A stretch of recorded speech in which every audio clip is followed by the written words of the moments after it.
Hello friends, welcome to YouTube channel education निकेतन।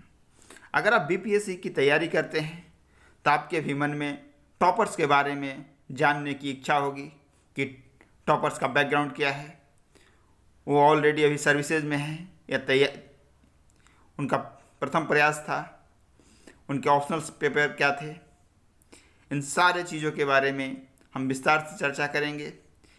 अच्छी बात यह है कि इस बार के जो टॉप 5 रैंकर्स हैं वो सारे के सारे बिहार के नेटिव हैं, यानी कि पिछली बार के जैसा नहीं है कि टॉपर्स अदर स्टेट एमपी या यूपी से हो। लेकिन एक बिहार में जिस राज्य के मुख्यमंत्री 35% का दावा करते हैं महिलाओं के लिए, 1 से लेकर 10th रैंक तक कोई भी महिला कैंडिडेट शामिल नहीं है, जो कि एक दुखद बात है।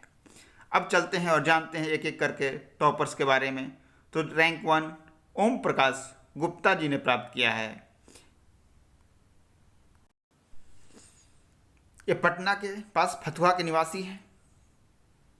इनके पिता और माता जी इनकी हाउसवाइफ हैं और इनके पिता जो हैं वो किराना स्टोर चलाते हैं। इन्होंने 2008 से लेकर 2012 के बीच में आईआईटी रुड़की से इंजीनियरिंग की है और इसके बाद एज ए प्रोफेसर कार्यरत थे, यानी ऑलरेडी ये जॉब में है।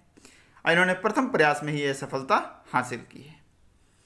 इन्होंने यह दावा किया है कि इन्होंने किसी भी संस्थान से ऑनलाइन या क्लासरूम कोर्स नहीं किया है बीपीएससी के लिए, यानी कि सफलता के बाद अगर कोई इंस्टीट्यूट दावा करे कि जो टॉपर ओम प्रकाश गुप्ता जी हैं वो उनके यहाँ से हैं, तो आप इस दावे पर विश्वास ना करें, क्योंकि उन्होंने पहले इंटरव्यू में क्लियर किया है कि उन्होंने किसी भी संस्थान से कोई भी रेगुलर या ऑनलाइन क्लासेस नहीं की है। इसके बाद जो सेकेंड रैंक प्राप्त करता है वो विद्यासागर है। विद्यासागर जी भी ऑलरेडी सर्विसेज में है। यूपीएससी में द्वितीय रैंक पाने वाले विद्यासागर 2020 में बीपीएससी में द्वितीय रैंक पाने वाले विद्यासागर 2020 में यूपीएससी में सफल हुए थे। उन्हें इंडियन रेलवे सर्विस कैडर आवंटित हुआ। फिलहाल अवकाश में दिल्ली में है। विद्यासागर ने बताया कि लगभग 8 घंटे वो रेगुलर पढ़ाई करते थे डेली बेसिस पे, और इनका अगर नेटिव जाना जाए तो सुपौल जिले से हैं और इनके पिता व्यवसाय में शिक्षक और माता हाउसवाइफ हैं। तीसरा रैंक दरभंगा निवासी अनुराग आनंद ने प्राप्त किया है। ये भी इनका भी बैकग्राउंड जो है इंजीनियरिंग से है। आईआईटी दिल्ली से इन्होंने सिविल इंजीनियरिंग की है, यानी कि आप देख सकते हैं कि ज़्यादातर जो टॉपर्स हैं इस बार टॉप 5 में उनका बैकग्राउंड इंजीनियरिंग से है और ऑलरेडी किसी न किसी सेवा में या किसी स्थान पर कार्यरत हैं। यानी आप भी अगर कहीं पे जॉब में हैं, आपके मन में ये आता है कि जॉब के साथ तैयारी की जा सकती है या नहीं की जा सकती है, तो आपके लिए एक मोटिवेशन का काम करेगा कि जितने भी टॉपर्स हैं वो ऑलरेडी कहीं ना कहीं जॉब में हैं। यानी कि यह एक मिथ है कि जॉब के साथ तैयारी नहीं की जा सकती। और ये 4th रैंकर विशाल कुमार की तस्वीर है उनकी फैमिली की, यानी कि इनकी वैवाहिक स्थिति आपको बताने की ज़रूरत नहीं है, आप तस्वीरों से ही देख सकते हैं। और ये भी ऑलरेडी जॉब में है, डिफेंस सर्विसेज में है, कलकत्ता में भी इनकी पोस्टिंग है। इसके बाद जो 5th रैंकर हैं वो झारखंड के गिरिडीह निवासी शशांक बर्णवाल हैं।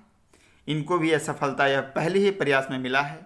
और इनके बैकग्राउंड की बात की जाए तो इनके पिताजी बिजनेसमैन हैं, जबकि इनकी माताजी हाउसवाइफ हैं। तो ये रहे टॉप 5 रैंकर्स के प्रोफाइल। किस सब्जेक्ट में कैसा परफॉर्म किया है, आज शाम तक उम्मीद है कि बीपीएससी अपने ऑफिशियल वेबसाइट पर मार्कशीट जारी कर देगा। इसके बाद सब्जेक्ट वाइज, यानी कि किस सब्जेक्ट का क्या प्रदर्शन रहा है, एक वीडियो में अलग से बनाकर आपके साथ साझा करूँगा। अभी तक जो सूचना मिली है, सबसे लो स्कोरिंग सब्जेक्ट जिसको माना जाता है political science and international relation and जिसको बोला जाता है PSIR, pol science and international relation, उससे कम 8 से 10 बच्चों के सफल होने की सूचना प्राप्त हुई है। यानी कि जो सब्जेक्ट हैं इस बार लो स्कोरिंग सब्जेक्ट जिन्हें माना जाता था उसका भी परफॉर्मेंस अच्छा रहा है। बाकी एग्जैक्ट किस सब्जेक्ट में कितने नंबर मिले हैं ये जब मार्कशीट इशू हो जाएगी उसके बाद ही पता चल पाएगा। धन्यवाद।